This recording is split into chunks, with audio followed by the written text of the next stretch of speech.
Et pour que les clientes ne ratent sous aucun prétexte les soldes et autres fêtes commerciales, Boucicaut a l'idée de leur distribuer un agenda.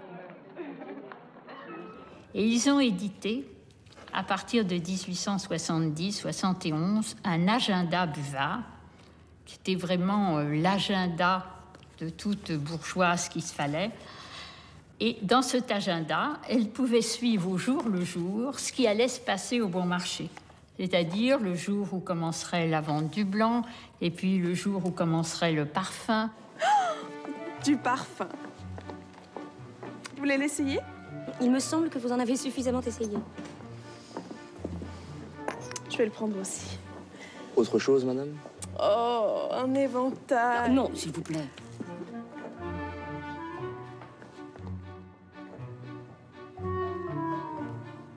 Mais achetez ce qu'il vous plaît. Vous pourrez toujours retourner l'article s'il ne vous convient pas. Vraiment? C'est fabuleux. Je vais le prendre aussi. Madame Dornan est une proie facile. Par contre, Madame Riencourt n'est pas aussi malléable. La femme d'intérieur retourne la situation à son avantage. Elle achète en solde, emporte des articles qu'elle rapporte ensuite, ce qui n'était pas possible avant. Tel est prix qu'il croyait prendre. Pour la première fois, certaines femmes comme Madame Riencourt dévoient le système qui était jusqu'à présent si bien rodé. Les femmes rapportaient la marchandise qu'elles avaient achetée 1 an, voire 5 ans plus tôt. Souvent, les robes avaient des marques de transpiration. Peu importe, la croissance du magasin continue de façon exponentielle. En 10 ans, le chiffre d'affaires du bon marché a encore triplé pour atteindre 20 millions de francs. Mais Boucicaut doit continuer d'alimenter la machine. L'année 1870 marque son invention la plus remarquable, le catalogue de vente à distance. Si vous ne pouvez venir au magasin, alors le magasin viendra à vous. Ici, on a un des trésors des archives du Bon Marché. C'est un catalogue de confection pour dames. Alors voilà ce qu'on leur proposait, avec des noms ravissants. Le Passant, l'Oriane. Ces catalogues sont une source, une mine pour la mode, parce que d'année en année, on voit leur évolution. Le Bon Marché, avec ses catalogues et sa vente par correspondance, a influencé non seulement la France, mais de grandes cours européennes, et même très très loin, jusqu'en Amérique, la mode des femmes. Les archives du Bon Marché montrent qu'en 1902, des catalogues sont envoyés dans le monde entier. De la Turquie à la Tunisie, de la Grèce à l'Australie. Plus de 6 millions de catalogues sont postés chaque année.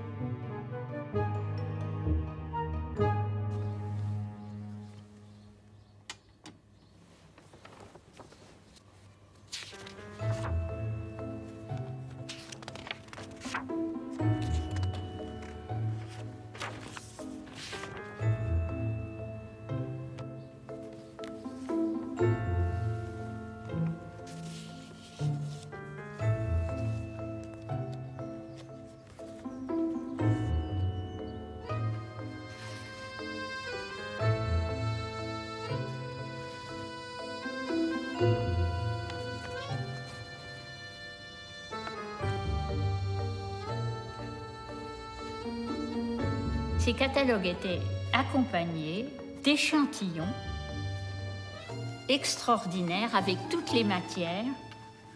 En fait, on sait qu'il y avait 150 jeunes filles ou jeunes femmes au Bon Marché dont l'unique travail était de découper des échantillons.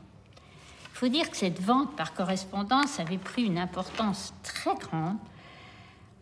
Le lundi, je crois que le Bon Marché recevait 4000 commandes par la poste. Et il y avait 250 personnes qui recevaient ces commandes, les faisaient parvenir à chaque rayon. Dans le rayon, on sortait les objets qui descendaient par une glissière extraordinaire jusqu'au sous-sol du Bon Marché, où ils étaient emballés. Et pour les clientes qui habitaient près de Paris, C'était dans une distance où un cheval pouvait marcher dans une journée. Elles recevaient leurs paquets à domicile parce que ça ne se faisait pas du tout pour une dame bien, cliente du bon marché de l'époque, de se promener dans la rue avec des paquets. Donc il fallait qu'on lui apporte ses paquets à domicile et ça a été une des grandes victoires du bon marché, une de ces grandes nouveautés, c'est qu'ils avaient, je crois, 150 voitures attelées qui tous les matins partaient dans différentes régions. Non seulement ils allaient chercher des marchandises, mais ils livraient à domicile leurs clients.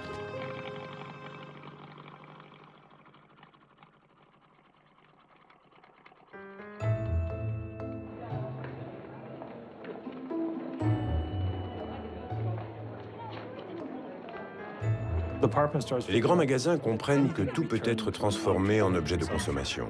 Il s'agit de trouver le moyen de créer de nouveaux produits à l'infini. La culture de consommation repose sur cette nouveauté et sur la redéfinition de notre vie en fonction de la consommation. Les catalogues ne vendent pas seulement des marchandises, ils encouragent un certain mode de vie. En feuilletant ces catalogues, on peut reconstituer l'univers des classes moyennes de l'époque. Garde-robe, mobilier, tout ce qui constituait leur mode de vie si important pour elles. Ils reflètent parfaitement cette culture que les grands magasins contribuaient à modeler. C'est un encart dans un journal de 1889. J'y vais doucement parce qu'il est très fragile. Ici, on voit les distractions auxquelles on pouvait se livrer. Donc déjà des raquettes, mais c'est avec des volants. On commençait à voyager beaucoup. Donc on trouve des malles, des valises en osier. Et le plus drôle, c'est peut-être la tente et le lit pliant qu'on vous présente roulé. Donc vous voyez, on imaginait déjà le camping et la vie à l'extérieur. Grâce au catalogue, le grand magasin pénètre dans les foyers et séduit de nouvelles clientes en nourrissant leurs aspirations les plus secrètes.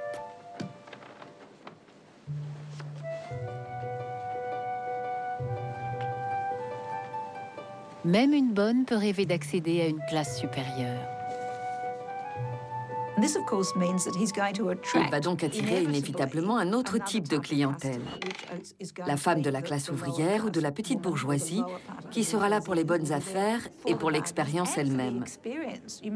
N'oublions pas que les gens ne venaient pas seulement pour acheter, mais pour faire l'expérience de ce bâtiment et de cet environnement extraordinaire. Ah, ça j'aime beaucoup. Ah oui. Ah, c'est très élégant. Ah, il paraît que c'est la dernière mode. Comment distinguer l'aristocrate de l'ouvrière, l'honnête femme de celle de petite vertu, puisque toutes portaient les mêmes vêtements et fréquentaient plus ou moins les mêmes endroits, les boulevards et les boutiques. Ce qui veut dire que dans le grand magasin, les grisettes côtoient les femmes respectables, ce qui était totalement impensable jusque-là.